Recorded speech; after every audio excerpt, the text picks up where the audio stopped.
My name is Ken. I'm 67 years old, and for the last 5 years, my children have treated me like a fossil. To hear them talk, you'd think the most complex piece of machinery I could operate was the television remote, and even that was a 50-50 shot. They speak slowly to me, enunciating every syllable as if I'm not only hard of hearing but also recently concussed. They think my world is small, confined to the four walls of the house I built, the garden I tend, and the worn-out armchair where I read my history books. They see an old man, a relic from an analog age, a walking, talking piggy bank, just waiting to be cracked open. They forgot, conveniently, that before I retired, I spent 30 years as a senior systems administrator for one of the largest data security firms in the country. I didn't just use computers, I built the digital fortresses where corporations hid their deepest secrets. I could write code in my sleep, but to my own flesh and blood, I was the guy who needed help programming the DVR, and I let them believe it.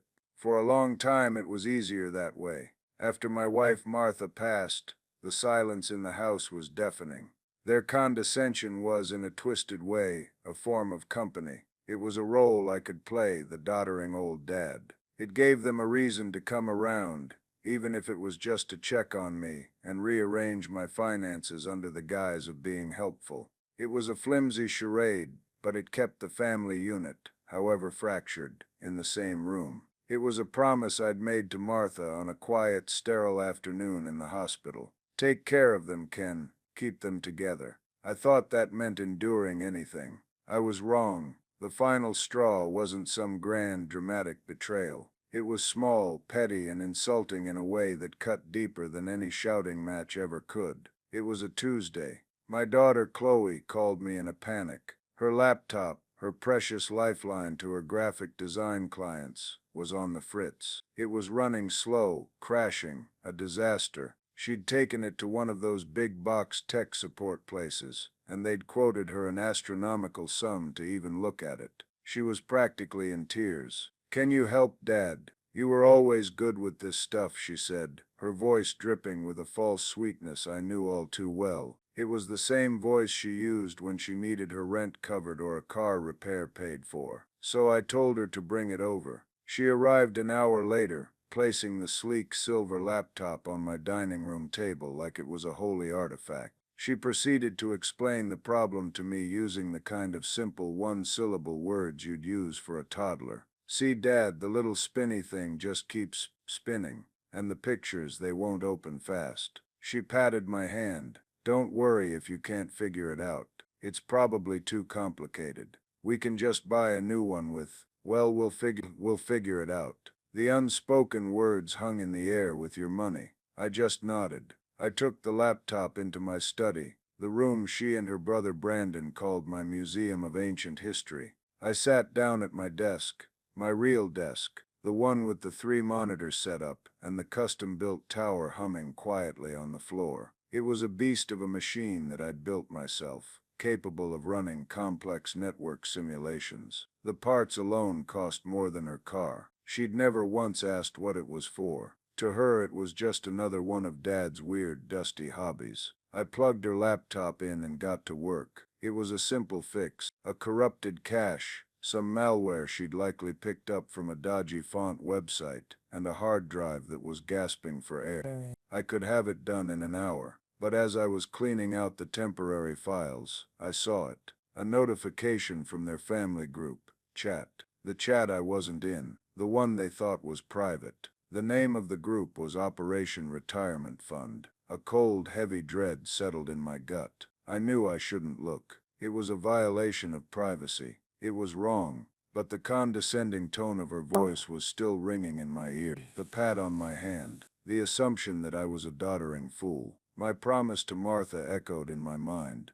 but this time it sounded different. Taking care of them couldn't mean letting them destroy me. My fingers moved with a life of their own, a muscle memory from 3 decades of navigating the hidden corners of digital systems. I didn't open the chat. That would leave a trace. Instead, I did something else. I opened a command line interface, my fingers flying across the keyboard, typing lines of code that would look like gibberish to most people. To me, it was a second language. It took me less than 5 minutes to write a simple, elegant script, a keylog.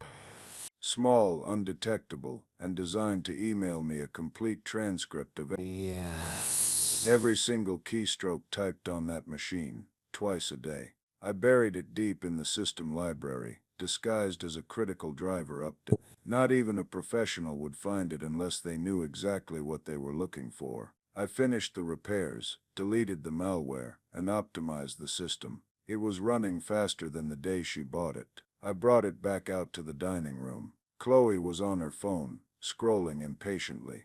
I placed the laptop in front of her. "All done," I said. She looked up, surprised. "Really? That was fast." She opened it, clicked a few things, and her eyes widened. "Wow, Dad, it's perfect. How did you do that?"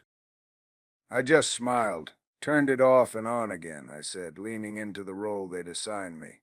She laughed, a short, dismissive little sound. A laugh that said, "Of course that's all he did." She thanked me, gave me a quick, performative hug, and left. She had no idea that she was taking a Trojan horse back into the heart of her own conspiracy. I stood at the window and watched her drive away. It wasn't about revenge. Not yet. It was about the truth. I needed to know just how deep the rot went. That night, the first transcript arrived in my inbox. And as I read it, the floor of my world didn't just crack. It disintegrated. The first email arrived at 11 p.m. The subject line was an anonymous string of numbers generated by my script. My heart was pounding in my chest, a frantic drum against my ribs. I felt like a spy in my own life. I sat there in the quiet of my study, the glow of the monitor washing over my face, and I clicked it open. It was a raw data file, a simple text document logging every key pressed. And there it was, the Operation Retirement Fund chat. I started to read, and the feeling of cold dread I'd felt earlier morphed into something else entirely. It was the sickening, hollow punch feeling of absolute betrayal. The transcript started right after Chloe got home. "Chloe, laptop is fixed." The old man actually managed it. Probably just hit the right button by accident. "Brandon, lol, did you bring up the POA forms?" "Chloe, no, the timing wasn't right." He was in one of his moods, staring at that picture of Mom again. You know how he gets. Reading that felt like a physical blow. One of his moods. My grief, the profound, unending ache of losing my wife of 40 years, reduced to an inconvenient mood. The picture she was talking about was the one on my desk, Martha and me on our wedding day. I looked at it every day to remember the best parts of my life. To them, it was just a prop in their little drama, a hurdle to overcome. "Brandon, we need to push it, Chloe. That angel investor for Canine Cuisinias needs a commitment. He's not gonna wait forever. Dad's money is just sitting there rotting in some boomer-era savings account. It's practically decomposing. Canine Cuisinia." So that was the name of their brilliant venture. It sounded as ridiculous as I imagined. My money, the money I had painstakingly saved over 4 decades, the money Martha and I had planned to use to travel the world, wasn't just sitting there. It was invested, managed, and growing, all under the guidance of a financial planner I'd had for 20 years. But they didn't know that. They saw my modest lifestyle, my 10-year-old car, my refusal to buy the latest gadgets, and assumed I was a clueless miser with cash stuffed under the mattress. "Chloe, I know. I tried to soften him up. I even did the whole 'wow, Dad, you're so smart' thing. He just grunted. I think his brain is genuinely turning to mush. Last week I had to show him how to use the self-checkout at the grocery store. He just stood there staring at the screen like it was an alien. My face burned with a hot, shameful flush. I remembered that moment at the store. I wasn't confused. I was watching the young man at the next terminal, a new hire, fumbling with the system override codes. I recognized the software. It was an older version of a system my company had consulted on. I was mentally debugging it for him. A force of habit. But my daughter hadn't seen a retired expert analyzing a familiar problem. She'd seen a senile old man, baffled by a touchscreen, and she'd stored that image away as ammunition. The conversation continued, a long, scrolling nightmare of disrespect. They debated the best way to get me declared mentally incompetent. Brandon was in favor of a direct assault, bringing in a doctor he'd found, one known for being flexible with his diagnoses. Chloe was more insidious. She argued for a death by 1,000 cuts approach. Keep documenting every little memory lapse, every moment of confusion, until they had a compelling narrative. They were building a case against me, using my love and my grief as evidence of my decline. Then it got worse. Brandon, whatever. Just get it done. We need to liquidate the house too. This place is a gold mine. We could probably get a mill for it, easy. And all his old junk in the study? Straight to the dumpster. Except for Mom's jewelry. I already promised Tiffany she could have that pearl necklace. Martha's pearls. The ones I gave her for our 25th anniversary. The ones she was wearing in the photo on my desk. The thought of them around the neck of Brandon's latest vapid girlfriend, a woman named Tiffany, who I'd met once and who had spent the entire dinner texting, sent a surge of pure, unadulterated rage through me. It was so potent it made me dizzy. My hands were shaking. I had to stand up and walk around the room, my breath coming in short, sharp gasps. This wasn't just about money. This wasn't about a house. They were planning to erase me, to erase Martha, to strip mine our life together, and sell it for parts to fund a gourmet dog food business. I sank back into my chair, my anger cooling into something harder and colder. I knew I had to go back. I had to see it all. This was the moment where I had to justify why I had let it get this far, why I had played the fool for so long. My mind drifted back. A series of memories played out, snapshots of a long and painful history. I remembered Brandon's first business idea, a revolutionary line of t-shirts with terrible, cringeworthy slogans. He'd racked up $20,000 in debt on my credit card, the one I'd given him for emergencies. When I confronted him, he hadn't apologized. He'd accused me of not believing in him. Martha was still alive then, though she was already sick. She had sat me down in the living room, her hand on mine. "He has a good heart, Ken," she'd said. Her voice weak but firm. "He just needs to find his way. Don't give up on him. Promise me." And I had. I paid off the debt. There was no thank you. I remembered Chloe's wedding. She and her fiancé had wanted a lavish affair far beyond their means. I'd offered to pay for a beautiful, reasonable celebration. But that wasn't good enough. They wanted the best of everything. I overheard Chloe on the phone with a friend a week before the wedding, laughing. "It's fine, Dad will cover it. He feels guilty because of Mom's illness. It's the least he can do." She knew exactly which strings to pull.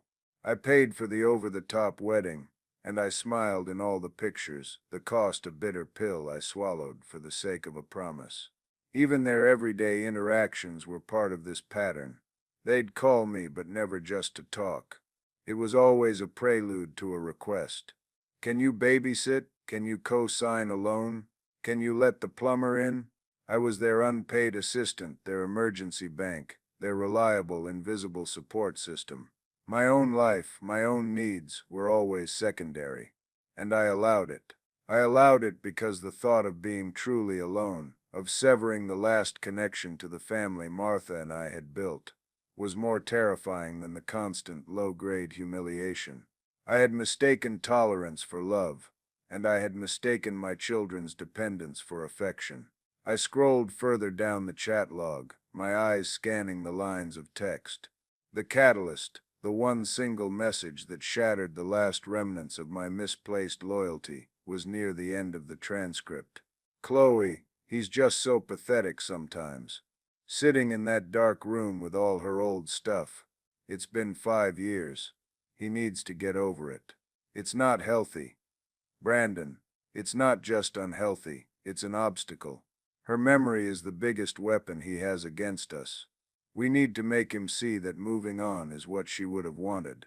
Hell, she probably would have invested in canine Cuisinia herself. She was always the smart one. And there it was. The final, unforgivable sin. They were co-opting the memory of my wife, the woman they claimed to love, and twisting it into a tool for their own greed. They weren't just disrespecting me. They were desecrating her. The promise I made to her, keep them together, was being used as a lever to pry my life apart. In that moment, something inside me broke.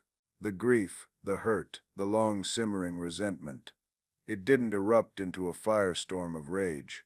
Instead, it was like a chemical reaction, crystallizing all that hot, messy emotion into a single diamond-hard point of clarity. The charade was over. My promise to Martha wasn't to be their doormat.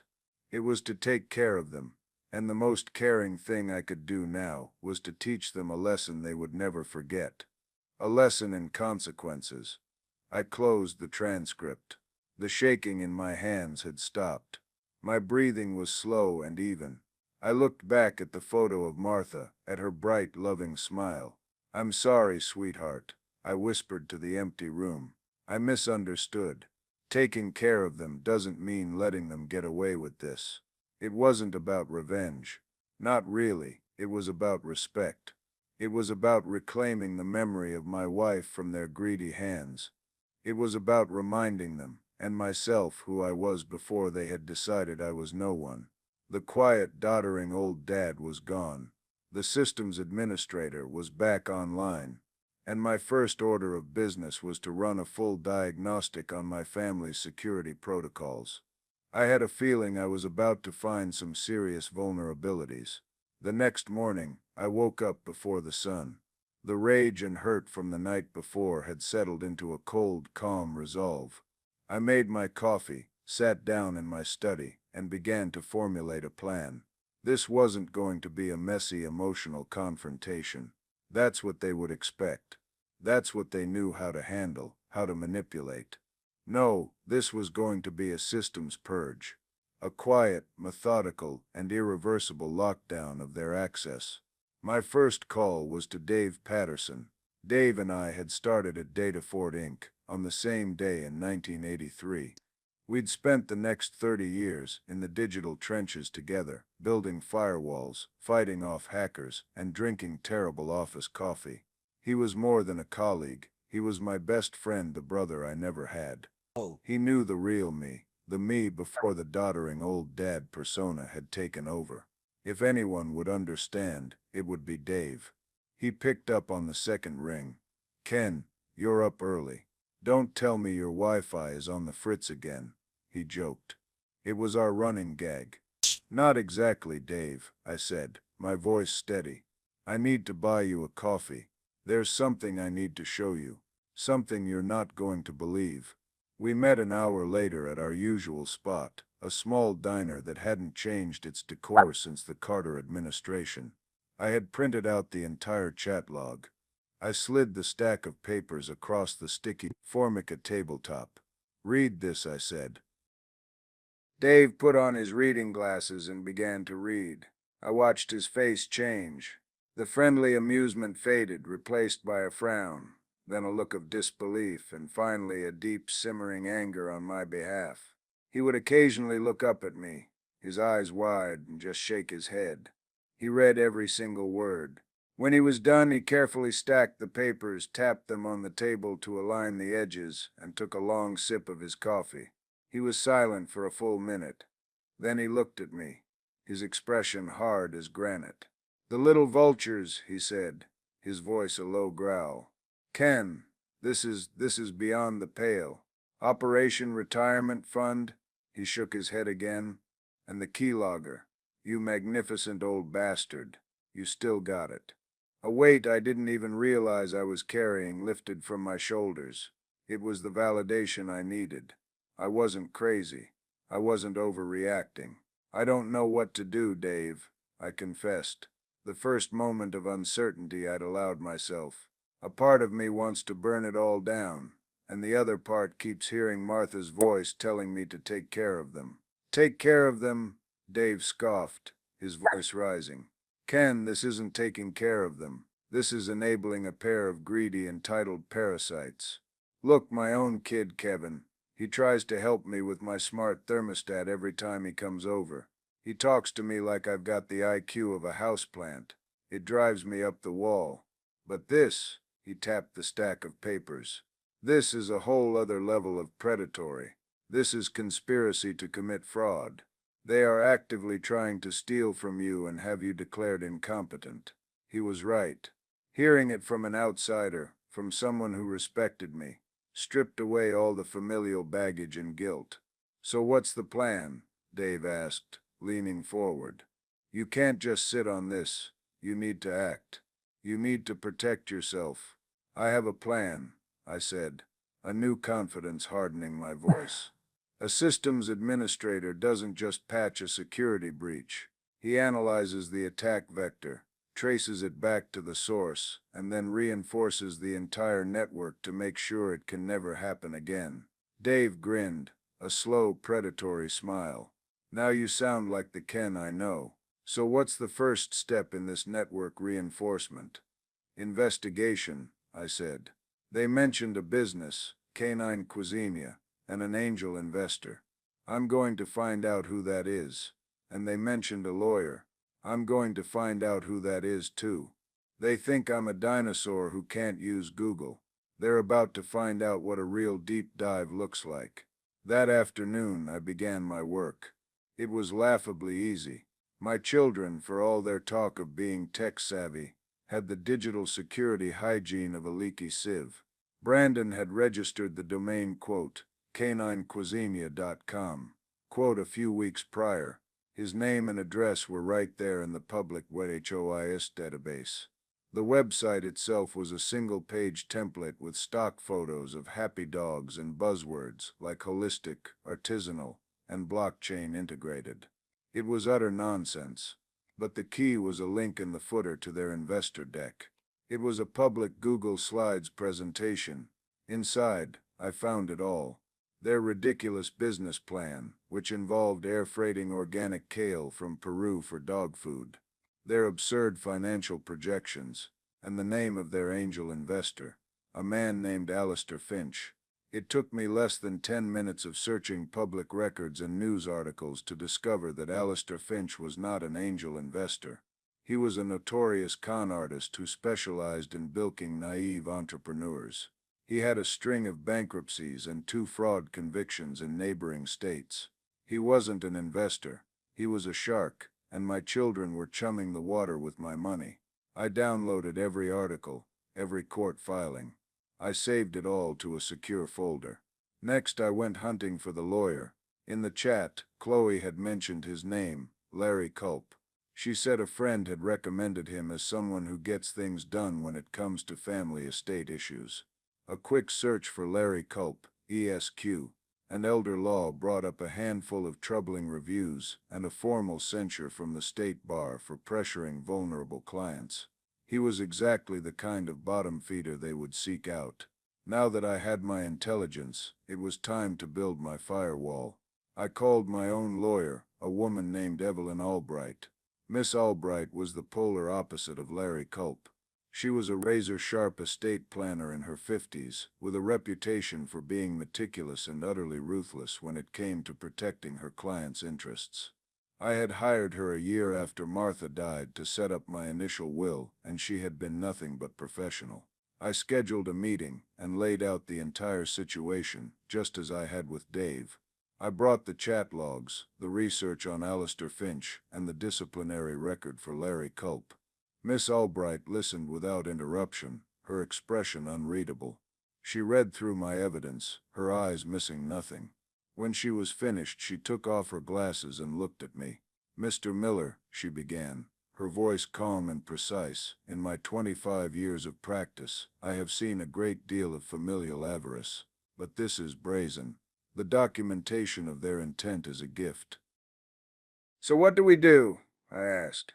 "We don't react, we preempt," she said, already sketching notes on a legal pad. "First, we render their entire plan moot. We are going to restructure your assets.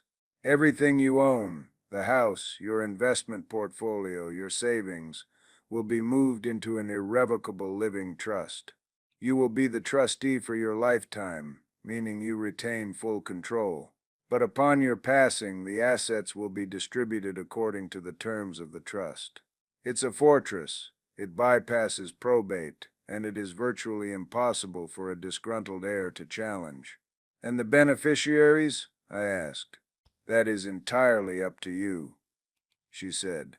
You can name anyone, a charity, a friend, a distant relative, or you can leave your children in, but with such strict stipulations they'd never see a dime for a frivolous venture like canine cuisine. A flicker of a smile touched her lips. I want them out, I said, the words tasting of freedom. Completely. I want to name Dave Patterson's grandchildren as partial beneficiaries for their education, and the rest will go to the hospice that took care of my wife. Miss Albright nodded, writing it down. Excellent. Second, we deal with the immediate threat. This Larry Culp. Getting a power of attorney on the grounds of cognitive decline requires medical testimony. We will get ahead of that. I want you to see your primary care physician for a full physical and a cognitive assessment. Get a clean bill of health, in writing. Then, I will draft a letter to Mr. Culp, informing him that you are my client, that you are of sound mind and body, and that any attempt to pursue a fraudulent conservatorship will be met with a lawsuit for malicious prosecution and a formal complaint to the state bar that will, I assure you, end his career. I felt a surge of exhilaration. This was a language I understood. It was strategy. It was control. What about the house? I asked. They see it as their grand prize. We take it off the table, she said simply. We list it for sale. Immediately. You've been wanting to downsize, haven't you? This is the perfect opportunity. We move your assets into the trust. We sell the house and put the proceeds into the trust, and we find you a new place to live that is entirely and solely yours. I left her office feeling 10 feet tall. The fog of helplessness had completely lifted. I had a plan, I had an ally, and I had the truth on my side. The trap my children had been so carefully setting for me was about to spring shut, but they were the ones who were going to be caught inside it.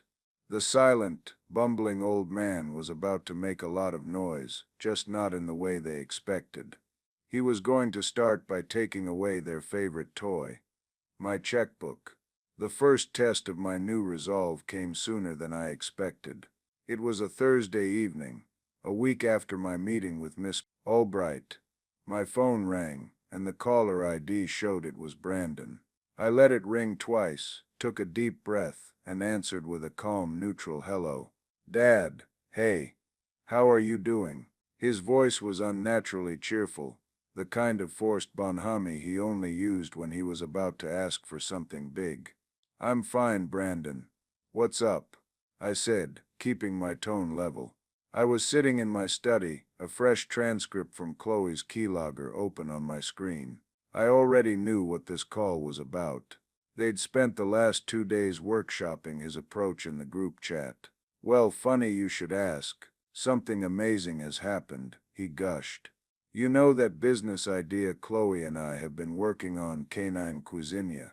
Well, it's really taking off. We've got a major investor lined up, a real heavy hitter. But to lock him in, we need to secure the patent for our proprietary blend of nutritional supplements. It's a time-sensitive thing. You know how these deals are. I almost laughed. Their heavy hitter Alistair Finch was a convicted felon, and their proprietary blend was just a fancy name for overpriced vitamins. I knew from the chat log that Finch had given them a 48-hour deadline to produce a good faith deposit. That sounds interesting, I said, my voice betraying no emotion. It is, it's huge, he said, the excitement in his voice escalating. Anyway, to cut to the chase, we're a little short on the capital for the patent filing and legal fees. We just need a small bridge loan to get us over the hump. Just $50,000. We'll pay you back with interest as soon as the first round of funding comes through. I swear, $50,000. The number they had decided was small enough for the old man to part with without too many questions. I pictured him on the other end of the line, smug and confident, certain he was about to land his first big score. I let the silence hang in the air for a few seconds, just long enough to be uncomfortable. Then, I delivered the single word that would ignite the first firestorm. No. There was a stunned silence on the other end of the line. I could almost hear the gears grinding in his head, his well-rehearsed script coming to a screeching halt. What? He finally stammered. What do you mean, no? I mean no, Brandon, I said, my voice still quiet, still calm. $50,000 is a lot of money, and frankly, from what little you've told me, this business does not sound like a sound investment. So the answer is no. But you've always helped us out before. He sputtered, his voice shifting from cheerful to indignant. This is for the family. It's for our future. My money is for my future, son. I've worked my whole life for it. I'm not going to throw it away on a risky venture. The bank of Dad is closed. I could hear his breathing, heavy and angry. I can't believe this. After everything we've done for you, checking in on you, helping you out, this conversation is over, Brandon, I said, cutting him off before he could launch into a guilt trip. I've made my decision, and I hung up. My hands were steady. My heart was calm. It was done. The first shot had been fired. I turned my attention back to my computer monitor, refreshing the keylogger's live feed. I didn't have to wait long. Within 30 seconds, the Operation Retirement Fund chat lit up like a Christmas tree. Brandon, he said no. Chloe, what?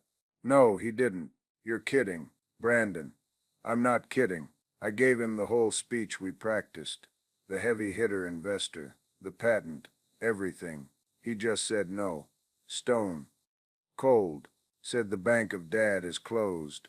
Who says that? Chloe. The Bank of Dad is closed. Where the hell did that come from? He's never said no to us in his life. Not for anything important. Brandon, I don't know. He was weird. Calm. It wasn't like when he gets mad and yells. It was cold. Like he wasn't even talking to me. What did you do to him when you were there with the laptop? Did you piss him off? Chloe. No. I was super nice to him. I told him he was a genius for fixing it. This makes no sense. He must be getting paranoid. This is what Larry was talking about. Cognitive decline can manifest as paranoia and sudden personality changes. Brandon, so what do we do now? Finch is going to walk if we don't have the $50K by Friday. Chloe, we escalate. We go over there this weekend. Both of us. We do the concerned children routine. We're worried about you, Dad.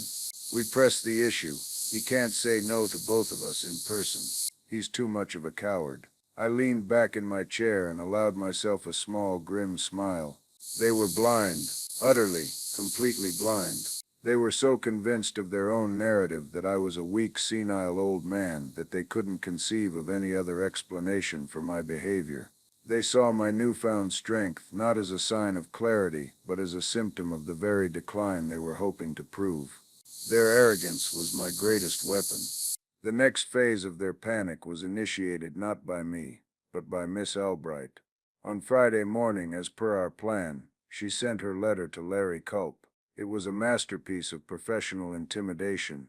It stated, in no uncertain terms, that I, Kenneth Miller, had retained her firm for all my legal and estate matters. It included a notarized copy of my recent cognitive assessment from my doctor, which pronounced me to be in excellent mental and physical health. And it concluded with a polite but ironclad warning that any attempt to challenge my competency or pursue a conservatorship under false pretenses would be met with the full, unbridled force of the law. The keylogger told the story of the aftermath. Chloe had received a frantic call from Larry Culp. Chloe, OMFG. You are not going to believe this. Larry just called me. He's dropping us. Brandon. What? Why? Did Dad call him? How would he even know about him? Chloe. Worse. Dad's new lawyer sent him a letter. A freaking cease and desist letter. It had a signed doctor's note saying he's perfectly sane. Larry said the letter basically threatened to have him disbarred if he even spoke to us again. He said he's never been so intimidated in his life. Who the hell did Dad hire? Brandon. A new lawyer. Where did he find a new lawyer? He can't even find the remote. This is a disaster. The money is gone, Chloe. The whole deal is dead. Chloe, calm down. This is just a setback. It doesn't change the plan, it just changes the timeline. We don't need Larry. We just need to handle this ourselves. We go to the house tomorrow. No more asking. We tell him how it's going to be. We are his children. He owes us this. Reading their frantic, desperate messages, I felt a strange sense of detachment. It was like watching a playback of a system failure. They were following their programming, running the same failed subroutines over and over again, completely unaware that the administrator had already revoked their permissions.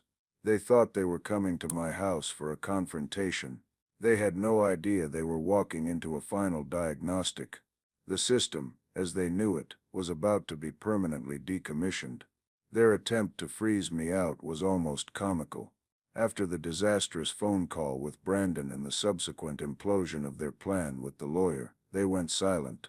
No calls, no texts. They were giving me the cold shoulder, a tactic that had worked wonders in the past.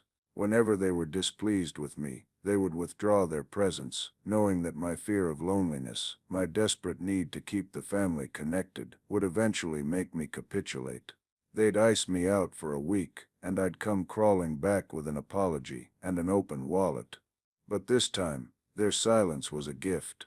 It gave me the space I needed to execute the next phase of my plan. While they were busy sulking, convinced I was stewing in a lonely house, I was a whirlwind of activity.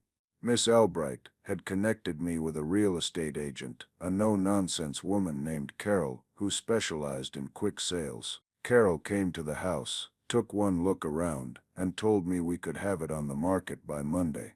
Clean, great bones, desirable neighborhood, she'd said, her eyes scanning the living room. We'll have offers in a week. Just need to declutter a bit. So I began to declutter, but it wasn't just about boxing up old books and knickknacks. It was a systematic dismantling of the life they thought they were entitled to inherit. I went through Martha's things with a heavy but determined heart.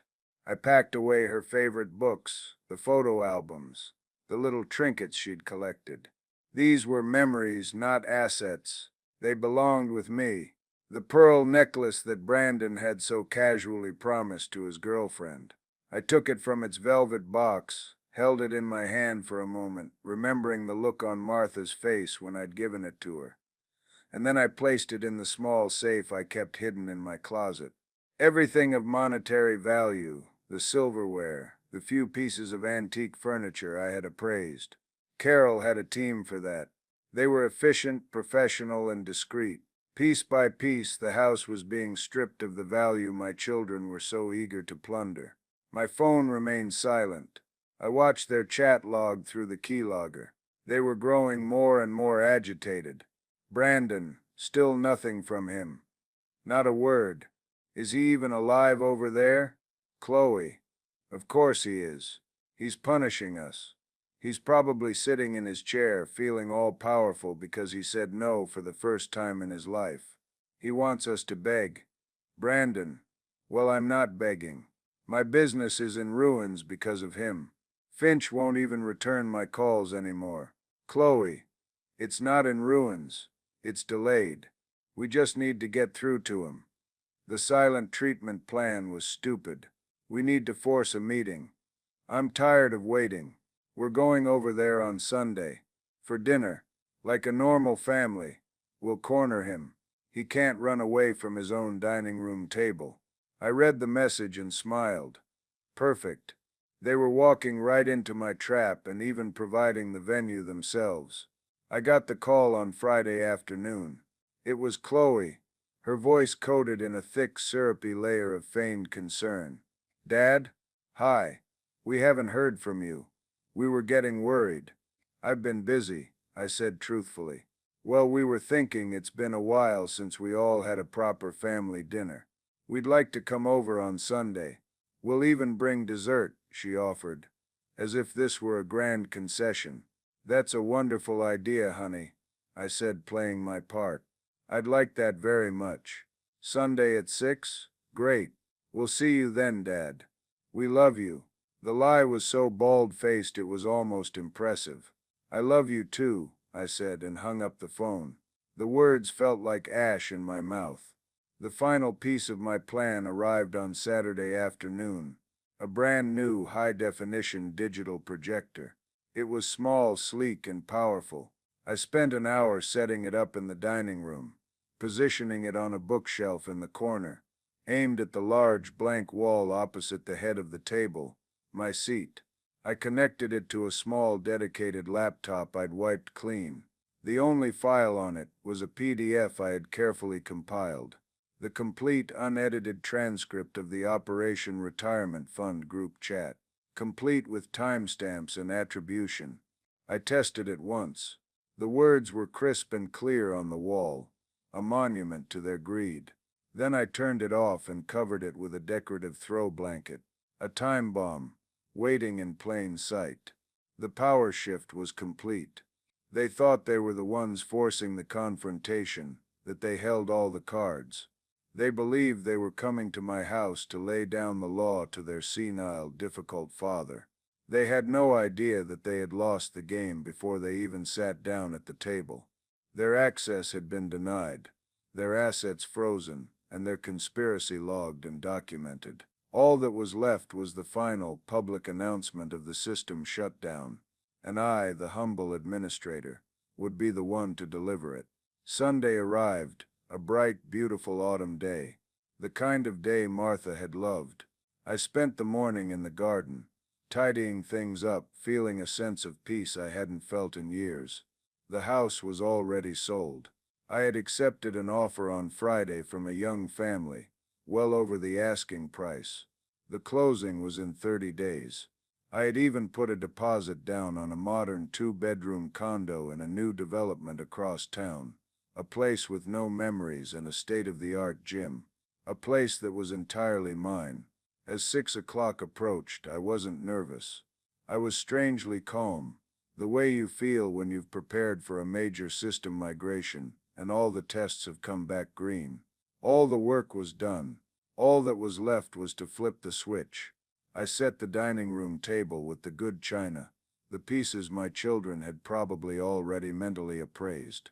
I cooked a simple pot roast, the kind Martha used to make. Let them have one last taste of the life they were so eager to destroy. They arrived at 6 on the dot, a united front of filial concern. Chloe carried a store-bought apple pie, holding it out like a peace offering. Brandon had a bottle of wine, the cheap kind he always brought. They both gave me stiff, awkward hugs. "Dad, you look good," Chloe said, her eyes scanning the room, probably looking for signs of decay or neglect. "The house looks clean," Brandon added, a slight note of surprise in his voice. "I've been decluttering," I said simply. "Please sit down. Dinner's ready."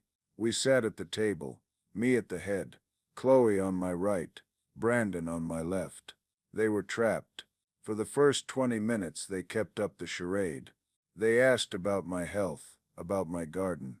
They complimented the roast. It was a tedious, transparent performance.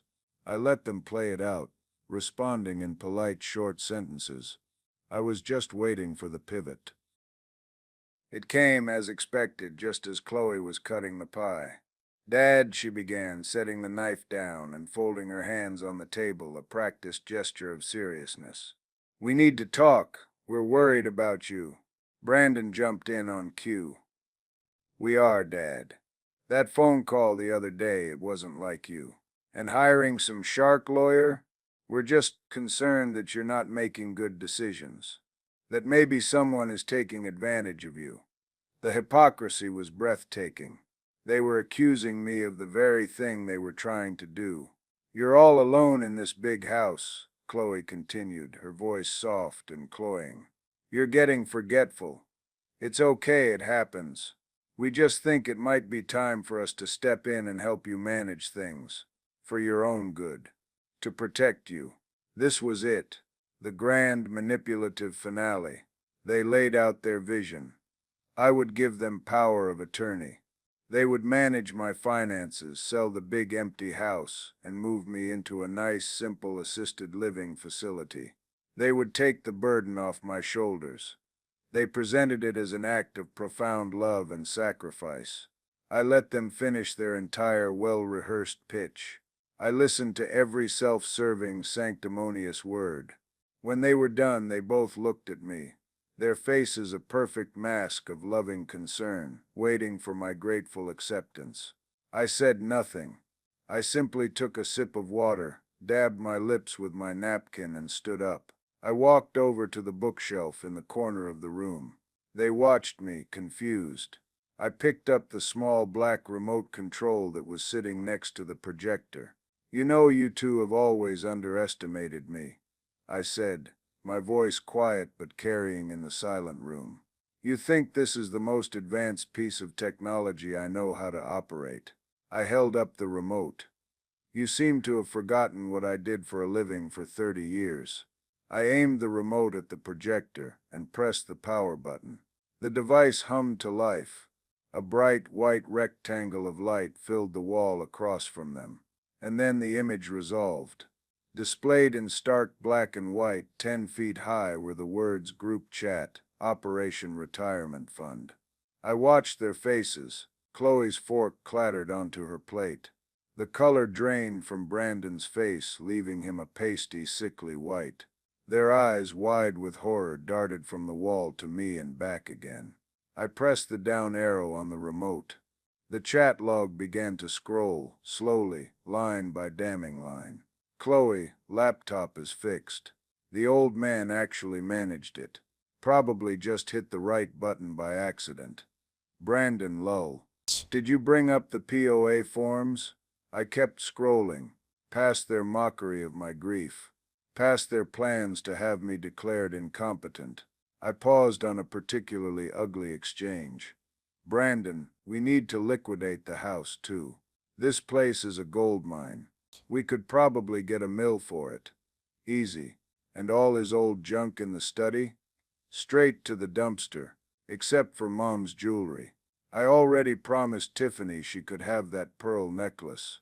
Chloe flinched as if she'd been slapped. She shot a venomous look at her brother. A mill is a bit optimistic, I said conversationally, breaking the stunned silence. The appraisal came in closer to 900,000. But don't worry, the sale is already pending. The new owners take possession in 30 days. Brandon's jaw dropped. He looked like a fish gasping for air. You sold the house? I did, I confirmed. I kept scrolling the chat log. I'm downsizing. I stopped on the messages about Larry Culp. Their plan to use my paranoia and cognitive decline against me. And as for my cognitive state, I said, turning to face them fully, I have to thank you, Chloe. If you hadn't brought your malware-infested laptop to me for a free repair, I never would have been so motivated to get a clean bill of health from my doctor. Or to hire Miss Albright, who, by the way, is not a shark. She's a specialist in estate protection. She's very good at her job. Chloe was pale, trembling. How did you do this? She whispered, her eyes fixed on the wall of text. It's called a keylogger, honey, I said, the paternal endearment now dripping with ice. It's a very simple script. Honestly, it's first-year stuff. I wrote it and installed it on your machine in about 5 minutes while you were in the other room, scrolling on your phone. I scrolled to the very end of the transcript, to their final messages planning, this dinner, this ambush. Chloe, he can't run away from his own dining room table. I turned off the projector. The room was plunged back into the soft light of the dining room, but the atmosphere was thick with ruin. The silence was absolute. You were right, Chloe, I said softly. I can't run away from my own dining room table. But as it turns out, I don't have to. You see, this is no longer my dining room table. It belongs to the new owners now. In fact, nothing in this house is yours to inherit. Not the silver, not the furniture, and certainly not your mother's pearls. Everything of value has been placed into an irrevocable trust. A digital fortress, if you will. And you, I looked from my son to my daughter. Your access has been permanently revoked. I walked to the front door and opened it. The cool night air rushed in. The two of you have spent the last 5 years treating me like an idiot. You've mocked my grief, plotted to steal my life's work, and planned to dump me in a home. All so you could fund a ridiculous dog biscuit empire. You didn't just disrespect me, you disrespected your mother's memory, and for that there is no forgiveness. I pointed to the small table in the entryway. Leave your house keys on the console. Your inheritance, the one you were so desperate to get your hands on, is this a final lesson in consequences? The Bank of Dad is closed. The House of Miller is closed. This family, as you defined it, is over. They sat there, frozen, for what felt like an eternity. Then, slowly, as if moving underwater, they stood up. They didn't look at me. They couldn't. Without a word, they walked to the entryway, placed their keys on the table with a quiet clink, and walked out into the night. I closed the door behind them, and for the first time in 5 years the silence in the house wasn't lonely. It was peaceful. It's been 6 months since that Sunday dinner. I'm sitting on the balcony of my new condo, watching the sunset paint the sky in shades of orange and purple. The place is smaller than the old house, sleeker, and filled with sunlight. There are no ghosts here. My study has the same 3-monitor setup, but now I use it to trade stocks for fun and take online courses in astrophysics, something I've always wanted to learn. The picture of Martha is on my new desk, and she looks like she's smiling. I hear things, of course. A cousin I've reconnected with tells me that Brandon's life has imploded. Without my financial safety net, his mountain of debt caught up with him. He had to declare bankruptcy. His girlfriend, Tiffany, left him the moment the money dried up. Chloe is struggling. She had to give up her trendy apartment and move into a tiny studio in a bad neighborhood. They apparently tried to contest the new will and the trust, but Miss Albright shut them down so fast and so completely that they ended up owing her legal fees. They call each other, I'm sure, but their private chat is one I no longer have access to, nor any interest in reading. My old friend Dave and I have a standing breakfast date every Tuesday at that same old diner. His grandkids, the beneficiaries of a small portion of my trust, send me crayon drawings in the mail. Last week I booked a 3-week trip to Italy, the trip Martha and I always dreamed of taking. I'm going alone, but I don't feel lonely. I feel free. Looking back, the question I ask myself isn't about them anymore. It's about me. Was installing that keylogger a violation of their privacy? Absolutely. Was it morally questionable? Probably. But I've come to believe that when you're dealing with people who have no moral compass of their own, sometimes you have to recalibrate yours just to survive. It wasn't about revenge, not in the end. It was about liberation. They built a cage for me out of their assumptions, their greed, and their disrespect. They just forgot that I was the one who had spent a lifetime learning how to build keys. They saw an old man who couldn't work a remote control. They failed to realize that I was the one who designed the whole system. And in my system, respect is the master password. Lose that, and you lose everything. Thank you for listening to my story. If you've ever felt overlooked or underestimated, I hope it gives you a little bit of strength. Please share your own experiences in the comments below. I'd be interested to read them. And if you enjoyed this, please like the video and subscribe for more stories like this one. It helps more than you know.